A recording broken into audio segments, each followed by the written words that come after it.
Assalamualaikum warahmatullahi wabarakatuh. Hai Civitas Manam. Nah, gimana nih adik-adik PLS Solan hari keduanya? Kalian tetap semangat kan untuk mengikuti kegiatannya? Pastinya harus semangat dong. Sekarang kita akan masuk ke materi baru, yaitu tentang materi kewirausahaan yang akan dijelaskan oleh Ibu Dr. Andarina Tisnairi, MPD. Halo Ibu, apa kabar? Alhamdulillah baik. Halo anak-anak yang ada di rumah, semoga kalian sehat selalu dalam situasi COVID-19, kalian tetap semangat. Amin. Ibu, kita kan sering nih Bu mendengar kata kewirausahaan. Apa sih Bu arti kewirausahaan itu sendiri? Oke. Kewirausahaan atau entrepreneurship itu memang sudah berkembang lama. Yang awalnya kita mengenal dengan kata wira swasta ya. Kewirausahaan itu sendiri adalah satu proses pengidentifikasian, pengembangan visi dalam kehidupan. Itu kewirausahaan. Ada yang mengatakan bahwa kewirausahaan itu adalah suatu proses, proses bagaimana adanya suatu perubahan-perubahan untuk meningkatkan kesejahteraan atau kehidupan. Nah, kalau kita melihat kewirausahaan itu berasal dari kata wirausaha yang dulu kita kenal dengan wira swasta. Mungkin atau kalian belum mengenal ya, dulu ada kata wiro sableng tuh. Ya, wiro ya, wiro ya. Itu asalnya dari wira. Wira itu orang pemberani, hero, jujur ya. Itu luhur ya. Nah, kalau kita artikan wira swasta itu dari wira itu pemberani ya, yang menjadi teladannya. Swa itu mandiri, kemudian tak itu sendiri ya. Berarti kalau kita sebutkan adalah orang yang berani melaksanakan usaha atau berdiri di atas kemampuannya sendiri ya. Kemudian ini berkembang berubah menjadi pengertian wirausaha ya. Jadi kalau kewirausahaan entrepreneurship itu mengandung arti proses, sikap, sifat ya. Sedangkan wirausaha adalah orangnya ya. Dan kita berkembang lagi menjadi wirausahawan ya. Jadi wirausahawan juga sama orangnya juga. Itu pengertian dari kewirausahaan. Banyak artinya ya dari yang pendapat-pendapat yang lain. Silakan kalian cari sendiri ya. Nanti anak-anak ya cari sendiri pengertian kewirausahaan. Luas sekali ya. Jadi pengertian kewirausahaan itu sebenarnya luas banget ya Bu ya. Ya, banyak yang mengartikan. Iya, banyak banget ya Bu. Tapi intinya ada suatu perubahan ke arah perubahan ya. Ke arah perubahan lebih baik ya Bu ya. Nah Bu, di masyarakat sendiri kan pasti ada yang masih bingung tuh Bu ya, perbedaan antara wirausahawan dengan pengusaha lain itu perbedaannya apa sih Bu? Oke. Kadang-kadang kita kenal ada wirausaha, kemudian pengusaha, ada manajer ya. Iya, iya. Nah, jadi kalau wirausaha itu orang yang mempunyai proses kreativitas, inovasi ya, yang memecahkan satu persoalan atau masalah untuk menentukan peluang gitu ya, menentukan peluang untuk memperbaiki suatu kehidupan. Nah, kalau misalkan pengusaha, dia menjalankan usaha. Kalian pernah tahu nggak? Misalkan ada tetangga kalian yang dulunya jualannya itu segitu aja tokonya itu, nggak ubah-ubah ya. Dari dulu seperti itu aja. Yang dijual itu saja gitu ya. Nah itu penjual, ya pengusaha gitu. Tapi pengusaha bagaimana mereka menghasilkan uang, menghasilkan keuntungan. Tapi kalau ke wirausaha itu dia tidak cukup dengan uangnya saja. Tapi bagaimana dia menemukan perubahan-perubahannya sehingga dia survive terus. Dia harus terus kreativitasnya dikembangkan. Kemudian manajer ya. Manajer adalah orang yang diberi kepercayaan, yang mempunyai kemampuan, keterampilan dalam mengelola, ya, mengelola organisasi atau perusahaan. Ya, dia ingin mengembangkan perusahaan karena ada penugasan, ada jabatan dalam mengembangkan usahanya, gitu ya. Jadi itu wirausaha, pengusaha dan manajer ya. Kalau pedagang ya tahu ya yang jualan ya. Ya Ibu, lalu bagaimana sih Bu karakteristik seorang wirausahawan? Tadi kalau kita arti kata ya wira ya, berarti orang yang pemberani. Berani dalam hal apa? Jangan dalam hal bulat ya, enggak ya. Tapi dia mempunyai keberanian bagaimana dia dalam menghadapi kegagalan, ketidakpastian ya. Kemudian orang itu kreatif ya, kreativitasnya yang tinggi, kemudian juga inovatif. Kita bedakan ya, inovatif dengan inovator dengan inventor. Inovator dengan inventor. Kalau inventor itu cukup menemukan. Ya, saya menemukan misalkan ini nih listrik ini seperti ini. Tapi kita lihat sekarang dengan listrik kan bukan hanya lampu. Ya, banyak hal-hal yang dihasilkan atau digerakkan oleh listrik. Nah, orang yang misalkan mengorganisir, mengelola sumber-sumber daya ini sehingga menaikkan nilai tambah dari produknya atau menembus pasar, ya, itulah inovator. Jadi dia bukan menemukan listrik. Atau gini, misalkan kita menemukan orang sering ya kita menemukan ya bahwa singkong itu misalkan bisa mengobati apa misalkan ya gitu ya, misalkan sakit perut, orang hanya menemukan itu. Tapi bagaimana dengan singkong itu tidak hanya mengobati orang sakit perut, tapi diolah sumber dayanya, bahan bakunya dikelola dengan ahlinya sehingga menghasilkan satu produk. Singkong tadinya yang seperti itu yang kotor dan sebagainya menjadi punya nilai tambah. Ya, tadi kan orang ini si A menemukan ini singkong bisa makan, ya, tapi si B dia mengorganisir sumber-sumber daya itu, ya, mengelolanya menjadi suatu hal barang yang baru. Dia bisa menembus pasar dan bisa menghasilkan profit. Ya, tapi kita harus berubah ya. Nah, Ibu, di masyarakat sendiri kan sudah mendengar sering sekali mendengar tentang kewirausahaan. Kewirausahaan itu sejak kapan sih Bu dikenal di masyarakat luas? Oke, kalau kita lihat ya itu dari revolusi Perancis juga ya. Awal kata wirausaha itu entrepreneur itu dari Perancis ya. Entrepreneur tadinya bekerja, berusaha, kemudian berkembang di Eropa itu pada abad ke-16 mungkin ya. Di kita pada abad ke-20 yang dibawa dikembangkan oleh Suparman, lupa ya ibu kepanjangannya.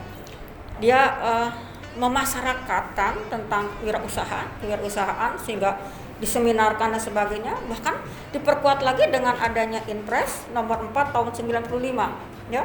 Itu memasyarakatkan dengan kewirausahaan ya. Sehingga kita gini, kalian tahu nggak kenapa kalian masuk SMA? So, Kita karena kira-kira apa? sudah Kalian mau masuk SMA nih, mau sekolah di SMA, kira-kira apa yang ingin kalian lakukan? Mendapatkan ilmu. Untuk mendapatkan ilmu apa? untuk belajar. Untuk belajar. Nah, apa yang kita lakukan harus tahu goalnya, tujuannya.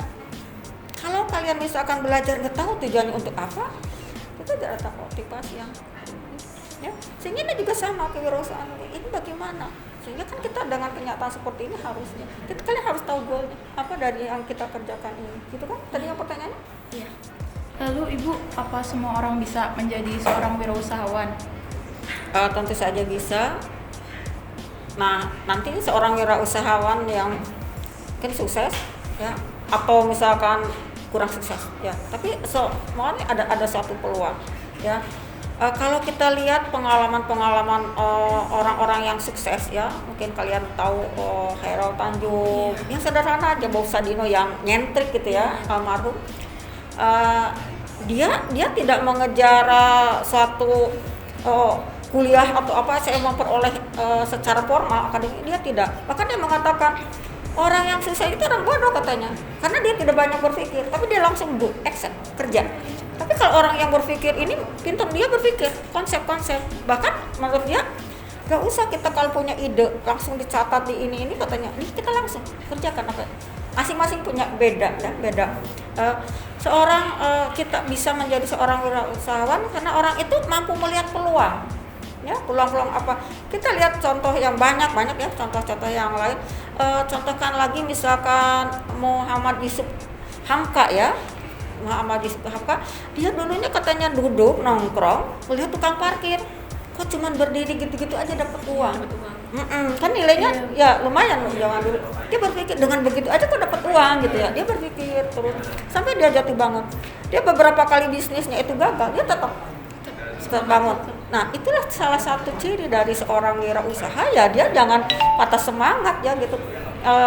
Dia harus berani menanggung resiko gitu. Tapi dalam arti resiko udah nanti saya gagal. Oh enggak, dia harus seperti itu.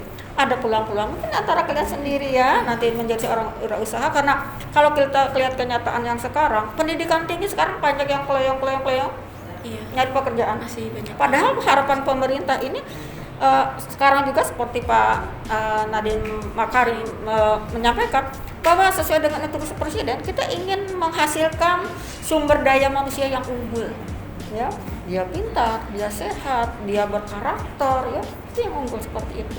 Nah, itu peluang banyak ya sekarang, karena peluang untuk seorang wirausaha itu bisa pada sektor informal maupun sektor formal. Informal apa? Gak usah melalui akta pendiriannya melalui notaris. Misalnya kita ambil contoh orang-orang yang jualan di kantin, kan itu informal ya, informal. Nah sekarang coba kalian lihat di sini, apakah orang-orang yang jualan di kantin itu sama semua makanannya? Tidak. Mungkin ada yang jualan nasi goreng sama, tapi dia dengan pembungkusnya. Dia mungkin jualan nasi goreng, tapi dia beda. Nah inilah yang harus kreativitas itu harus tumbuh. Jadi peluang-peluang untuk kalian menjadi seorang wirausaha itu ada. Ya, tumbuhkanlah ya pengetahuan kalian. Tentu saja ya pengetahuan kalian harus tumbuhkan, kemudian minat kalian tumbuhkan. Kita harus lihat realnya sekarang ya, pendidikan tinggi kadang-kadang nyari kerja susah. Ya mungkin itu peluangnya. Ya, oke.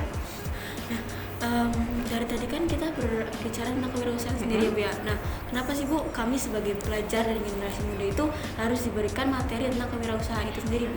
Ya, karena kita melihat ya ada impress dari seolah-olah dari atas, ya dari atas, bukan bottom up gitu ya, bukan dari bawah.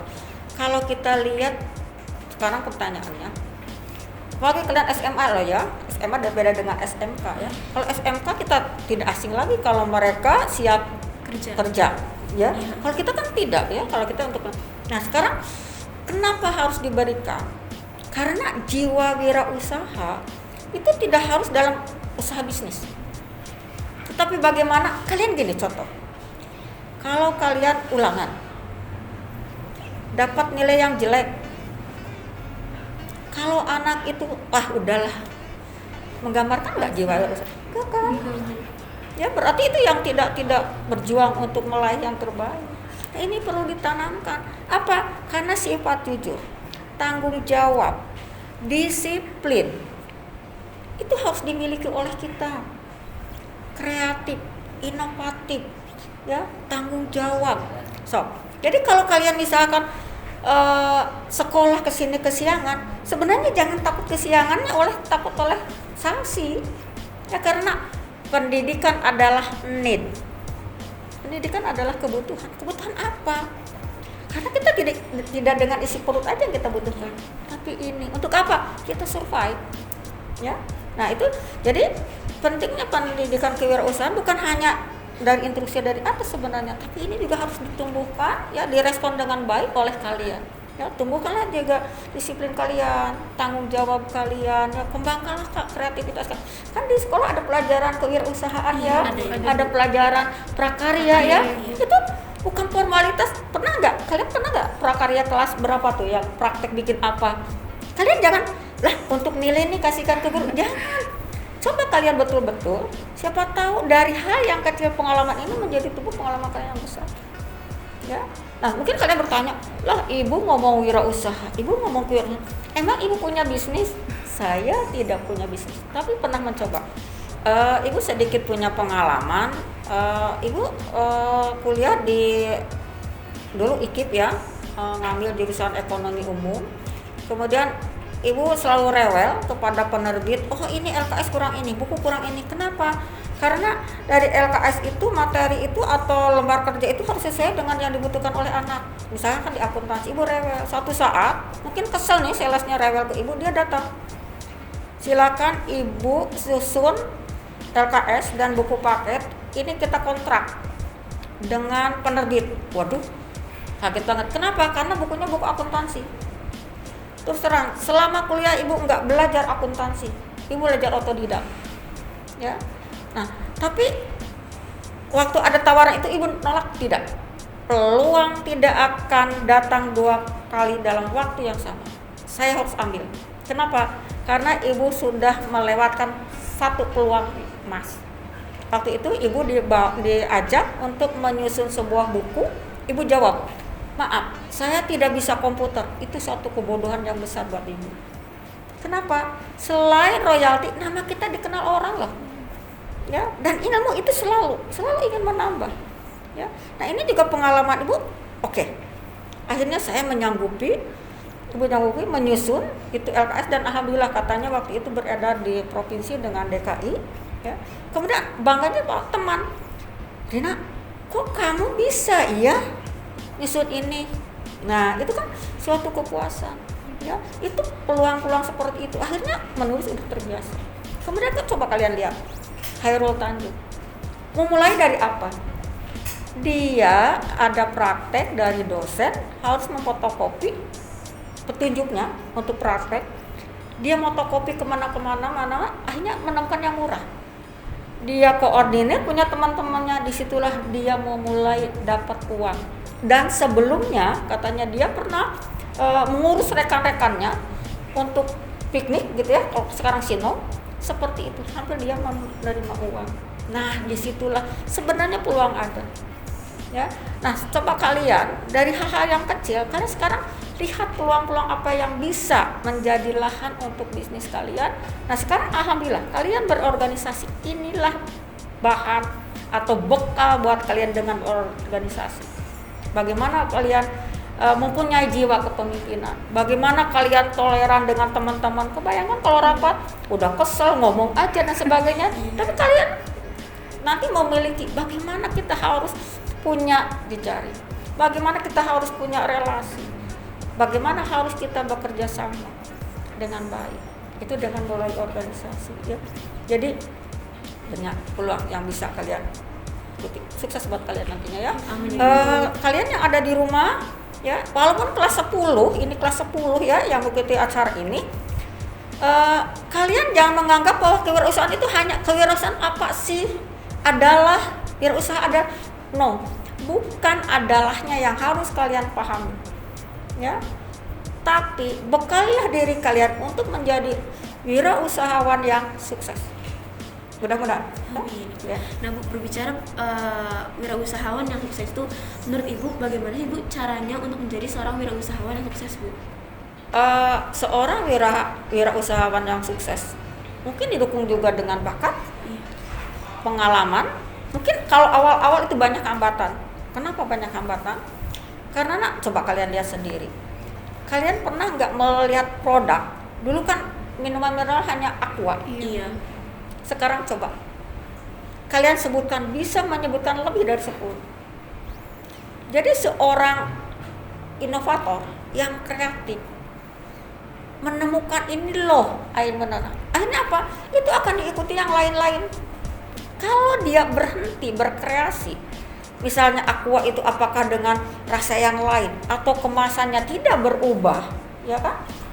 Mungkin akan tersaingi oleh perusahaan-perusahaan yang baru. Makanya disitulah seorang wirausahawan atau seorang wirausaha dia harus berkreasi terus, ya, terus berinovasi. Ya. Jadi seorang wirausahawan yang sukses ini sebenarnya nggak enak ya bikin seperti itu. Kalian bisa melihat video-video entrepreneur yang sukses banyak. Bill Gates itu ya, Amerika itu dengan Microsoft-nya. Ya, Menteri Pendidikan dan Kebudayaan kita yang sekarang. Ya. Apa coba bisnisnya? Dari apa? Menemukan aplikasi Gojek ya. Iya. Apa yang membuat dia? Kenapa dia misalkan melakukan? Karena dia sebenarnya pemakai ojek tadinya. Dia pemakai ojek. Itu kan berpikir bagaimana untuk memotong. Dia menemukan peluang-peluang. Pakailah aplikasi. Kenapa? Karena dulu katanya ojek ya itu banyak buang waktu hanya nunggu aja kan. Akhirnya berkembang melalui WA, akhirnya berkembang seperti itu. Nah jadi hal-hal yang kecil itu akan menjadi suatu besar yang tidak menciptakan uang menjadi menciptakan keuntungan ya. Nah itu seperti itu ya. Jadi orang-orang sih rasanya saya jangan terdiam karena ini terus berubah gitu ya. Cobalah lihat kalian mungkin waktu kecil itu menemukan ada produk-produk, sekarang cari lah kok nggak ada gitu ya. Hilang. Tapi kalau kita lihat zaman ibu kecil aja pesodin udah ada, sekarang kan masih bertahan. Kenapa? Karena terus berinovasi ya, kayak gitu ya. Jadi untuk seorang sukses dia jangan bangga, jangan merasa puas yang sudah dicapainya, karena akan muncul ya saingan yang baru yang menuntut dia harus kreatif. Kemudian juga dia ya mungkin jejaringnya, kerjasamanya, relasi dengan yang lainnya ya bagaimana, karena punya relasi itu bukan hanya menawarkan outputnya tapi bagaimana menarik investasinya. Oke. Lalu Ibu, apakah kewirausahaan itu hanya dalam aspek lingkup bisnis saja? Jiwa wirausaha itu tidak hanya harus dimiliki oleh orang-orang pebisnis saja. Sebenarnya kalian sendiri juga harus memiliki jiwa itu. Apa yang harus ada dalam diri kalian? Itu disiplinnya, jujur, tanggung jawab, tidak mudah menyerah, mau kerja keras. Karena seorang wirausahawan harus punya karakter seperti itu, tidak mudah menyerah. Dia selalu ingin menghasilkan sesuatu yang baru. Ya, misalkan banyak ya, coba lihat kalian di YouTube orang. Jadi kalau kalian misalkan ingin menjadi seorang wirausaha itu jangan saya ingin menjadi wirausaha yang sukses tapi yang dilihat game. Ya kan? Coba tokoh-tokoh itu yang kalian lihat. Ya. Kita lihat aja lah. Masih ingat Menteri Kelautan? Kalau Pak Nadiem Makarim itu pendidikannya di luar negeri. Pak Sandiaga Uno pendidikan di luar negeri. Kita jangan ada berpikir bahwa berpendidikan harus di luar negeri. No, tidak. Ya, Muhammad Yusuf Hamka itu bukan hanya dia pendidikan nanti. Sadina juga. Karena dia kuliah juga bukan hanya untuk ijazahnya, tapi ilmunya. Nah, ini juga kalian seperti itu. Coba Menteri Kelautan. Ya, itu orang sukses. Ya, memiliki PT yang lobster ya, kemudian maskapai penerbangan itu kan luar biasa ya. Dari bagaimana dia melihat peluang-peluang ini ya menjadi bernilai, mempunyai value, mempunyai nilai. Jadi melihat ide-ide, peluang-peluang ya, menghasilkan suatu produk ya, atau misalkan pasar sehingga menjadi uang. Kalian bisa ya, tumbuhkanlah diri kalian itu dalam begitu pembelajaran, jangan merasa puas yang ada. Dan sekarang kalian punya motivasi, orang yang pendidikan seperti ini aja kok bisa pebisnis ya, atau kok orang teman saya lagi di sini, dia di SMA ini dan ini bisa sukses, kenapa saya tidak ya. Jadi kalau kalian ingin menjadi seorang wirausaha, lihatlah sukses orang lain, prosesnya loh. Jangan saya ingin jadi orang kaya apa ya, itu harus jelas ya. Jadi lihatlah proses orang itu menjadi sukses, bukan sukses akhirnya. Oke? Nah Ibu, tadi kan sudah pertanyaan terakhir ya Bu. Ya. Nah adik-adik, itu dia penjelasan materi tentang kewirausahaan dari Bu Rina. Semoga penjelasan yang sudah disampaikan Bu Rina menambah wawasan kalian tentang wirausahawan ya. Dan juga terima kasih untuk Ibu yang sudah mau menjawab pertanyaan-pertanyaan yang kami berikan. Terima kasih waktunya juga ya Bu. Ya, sama-sama. Sukses, semangat buat anak-anak kelas 10 tahun SMA Negeri 6 tahun pelajaran 2020-2021. Tetap semangat, sukses buat kalian. Amin. Terima kasih. Ya, Bu. Sekian dari kami, kurang lebihnya mohon maaf. Wassalamualaikum warahmatullahi wabarakatuh. Waalaikumsalam warahmatullahi wabarakatuh.